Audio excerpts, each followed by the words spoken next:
Hello,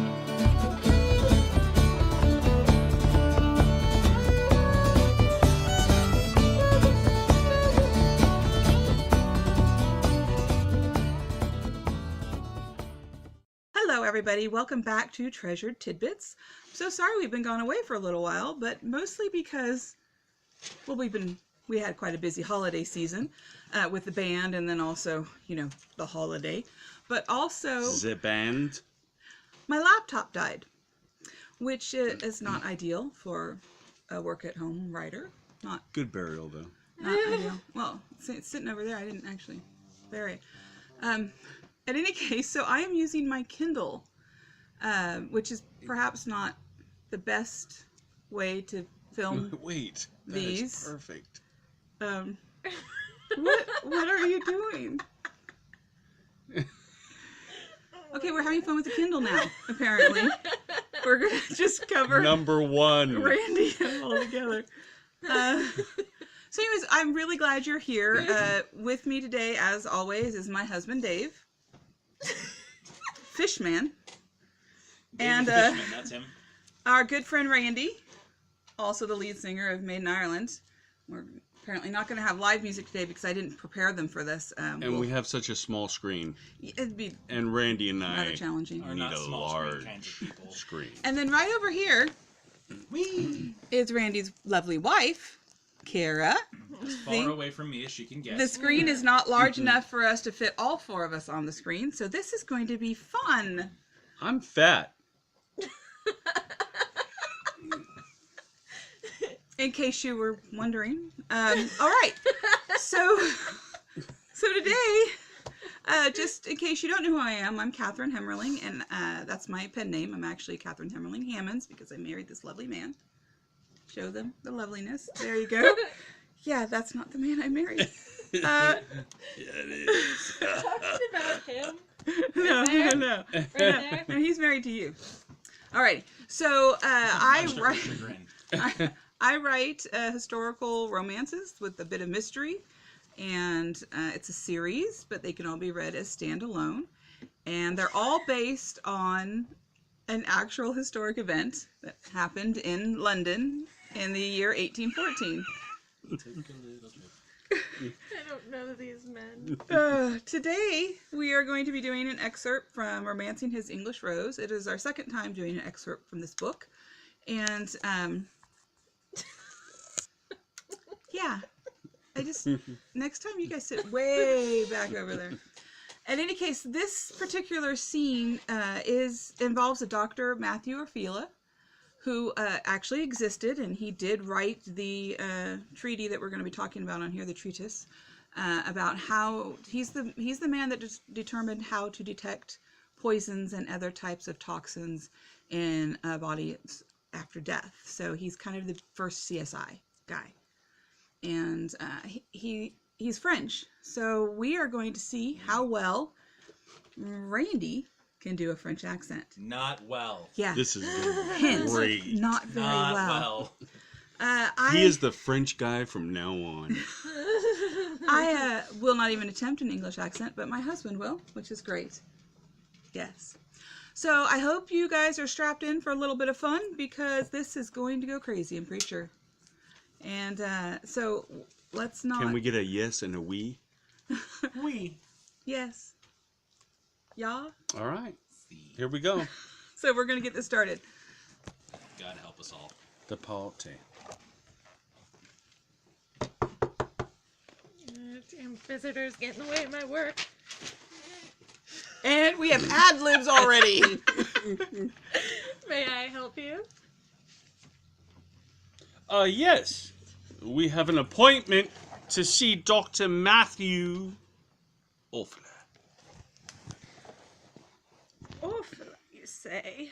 Yes, sir. I see. Very good. Come in, come in. Sweetie.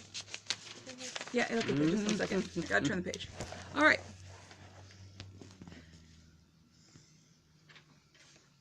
I must apologize for my appearance. I was working on an experiment earlier today when the subjects managed to get away from me. I find rats most difficult to catch once loose, don't you? Well, yes, they are quick little vermin. Precisely. I'm Dr. Charles Bell, by the way. Mr. Simon Trumbull. And this is Miss Rose Warren. It's a pleasure to meet you both. Now then, this way. I believe Matthew mentioned he was expecting you. Are you all right? If you leave my side for even 1 second, I will kill you. What? You don't like rodents? They play such an important part in the sciences. Yes, but not in one's house. Gesundheit. I wish somebody would stop sneezing around here for crying out loud. Oh, there's an awful lot of dust in this hallway, hence the rats. Alrighty then. Ah, you must be Mr. Trumbull. Yes, sir. Simon Trumbull.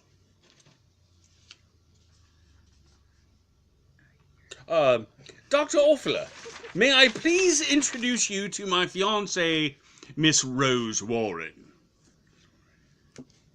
How do you do, sir?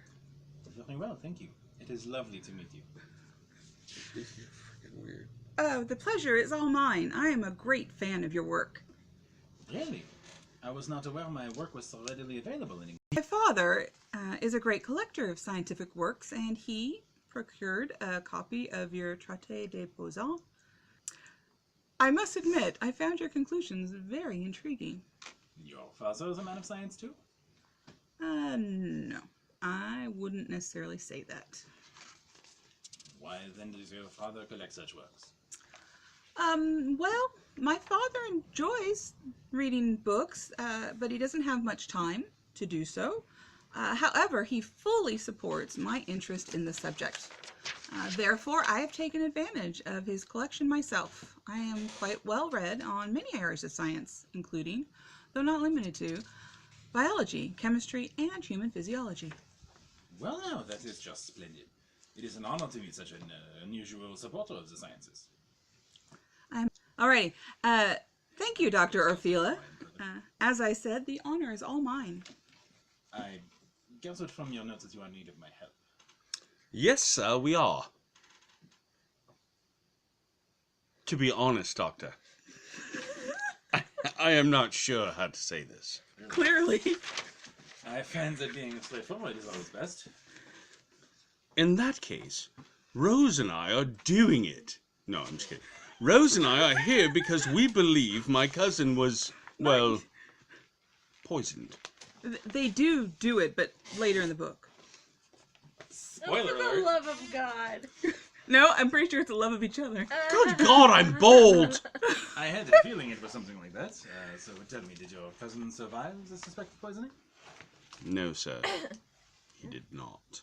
I am terribly sorry to hear that, Mr. Trumbull. You have my sympathies. Thank you. It happened some time ago, but he was a good man and a good friend, in addition to being my cousin. If you don't mind my asking, just how long ago did it happen? Oh, a little more than a year ago. Yeah, a year ago or thereabouts. Why do you ask?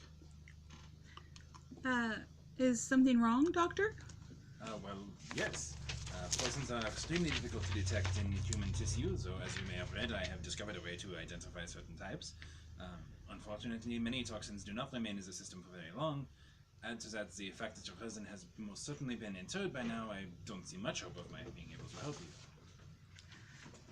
Isn't there some other way to prove poisoning? There are other ways, yes, but first, why don't you tell me why you believe this man was poisoned? We believe he was killed for his title, Doctor. By his brother. Yes, that is a common reason, as we are all aware. But no, what I meant was, what behavior did he exhibit prior to his death? I assume it was suspicious in some way. Oh, yes, of course. Frederick was the picture of health leading up to and throughout the dinner party he was hosting. But after dinner, he began experiencing horrible stomach pains, and he soon could barely stand upright. Obviously, The guest did not remain long after that, but within hours, we heard he had died. I see. As his cousin, do you know of any other symptoms that may have appeared after everyone left? By that time, Frederick was unable to stand on his own. Poor fucking Frederick. Sorry. For those of our younger viewers, Just edit that out. no, Hold on. I'm covering the rest of what you're about to say. Oh, okay. It does get a little graphic, FYI. Okay. By that time, Frederick was unable to stand on his own. I helped him to his room and offered to help my aunt care for him. For hours, he had profuse diarrhea and vomiting. I mean, all over the place. Good God, man. That was also ad-libbed. In all my years, I have never seen someone expel so many fluids in such a short time. Not ad-libbed. 500 rounds expended, ball clear. Now, we tried to get him to drink water and tea, but he was simply unable to keep anything down. The doctor we called in suspected cholera, but I never quite believed that. And he died within 7 hours of the initial stomachache. I believe that you are correct, Monsieur Trumbull. I do not think your cousin had cholera. I believe he was poisoned with arsenic. Arsenic? Didn't I read that metallic poisons like arsenic can be detected in the hair and fingernails even years after poisoning? Very good, Miss Warren. That is correct. But wouldn't Frederick have had to ingest an awful lot of arsenic for it to kill him so quickly? Not as much as you would think, no, but because you said your cousin appeared in very good health up to the night in question, I suspect he had not been poisoned over time, but rather received an extremely toxic dose of something the night of his death. Something like La Cantarella. Isn't that what Lucretia Borgia was rumored to have used to kill her political rivals? Yes, that's right. Rivals? Yes, that's also right. With the poison being primarily metallic in nature, if we could provide you a hair sample, would you be able to test it for poisons after all this time? Yes, actually I could. Do you have such a sample? I'm sorry, Rose. We burned everything in Frederick's room after he died. The family was afraid of his illness being contagious. I can't imagine where we might find a sample, except maybe on the walls, of course, on the body itself. But we can't exhume the body without the family's permission, without Caleb's permission. Dun, dun, dun. I know. And that, of course, would alert him to all suspicions. You know, there is another way to determine a poisoning. There is?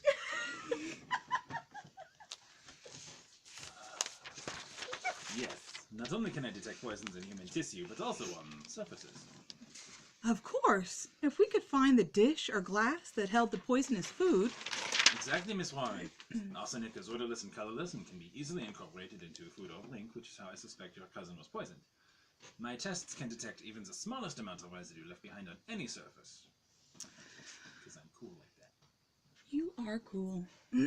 But certainly the dishes will have been washed a number of times since Frederick's death. Far too many times for us to find any remaining poison. What about what Caleb carried the poison in? What do you mean? Well, clearly Caleb had to bring the poison in a container. Right? Some sort of vial, or what have you, something that may not be washed as readily as a plate or a glass. Aha! Simon, that's brilliant. I know. That is an excellent observation, Mr. Trumbull. If you could locate the mode of poisoning and bring it to me, I could indeed confirm the presence of arsenic or else it's happened. You will, of course, have to put the murderer in the room with this mode of poisoning, along with your cousin, to have a compelling case, but I have no doubt you two will find a way to. Yes, I have no doubt as well. Dr. Ophelia, how long do you expect to remain in London? I assume you're able to do this type of testing here. Yes. Dr. Bell has everything I need here to do the test, but I will only be in London for 2 more weeks, and then I think I'm Well, France is not so terribly far away, but I rather think we should try to get you what you need while you're here in town. It would be more convenient and efficient, yes. Then that is what we will do.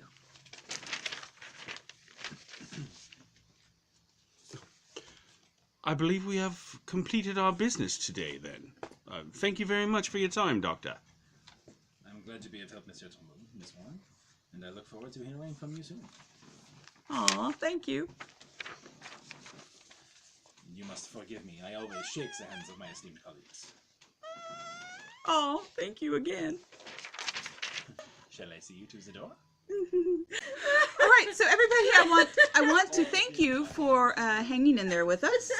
As you heard, there are going to be outtakes for this particular episode, and I highly recommend you check them out, because if you thought what made it in the show was fun, wait to see what didn't make it in the show.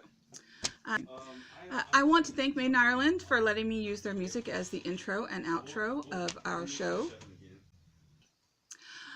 And I want to thank my dear friends, Randy and Kara. Did you forget her name for a second? No, I was. And of course, I'd like to thank my husband, who, as usual, this group never failed to deliver the hilarity. And there he is right there. So we hope to see you soon. Now that we're kind of back up and running, you'll probably be seeing more of these episodes than you have in just the last few months. So thanks for sticking with us, and we hope to see you soon. Have a great night. I do adore, and still